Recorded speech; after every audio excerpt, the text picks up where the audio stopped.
আমি খুবই খুশি और ভারতীয় সেনার উপর আমার খুবই গর্ব। আর আমি এর আগেও বলেছি যে ভারতীয় সেনা বদলা নেবে और নিচ্ছে और আগেও নেবে, ভবিষ্যতে নেবে। হ্যাঁ, সেইটা আজকে সত্যি হলো আর আমি খুবই খুশি। আজকে আমার যে ভাই সদ্য শহীদ হয়েছেন, আমি এইটাই তার বদলা হিসাবে বলবো।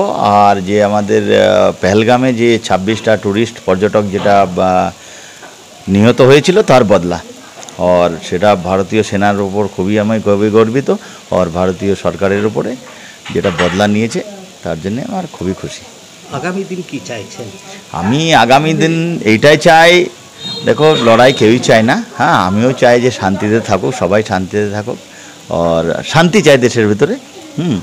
और এইটাই যে দুশ্মন যখনই এইরকম তাদের নাপাক ইরাদা থাকবে, ভারতীয় সেনা তাদের মুক্তর জবাব দেবে।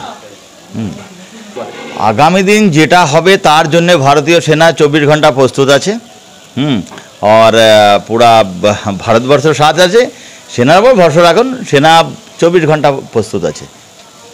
আমি খুবই খুশি, আমি ভারতীয় সেনার উপর খুবই গর্বিত। আমি নিজে একটা সৈনিক হয়ে খুবই আমি গর্বিত।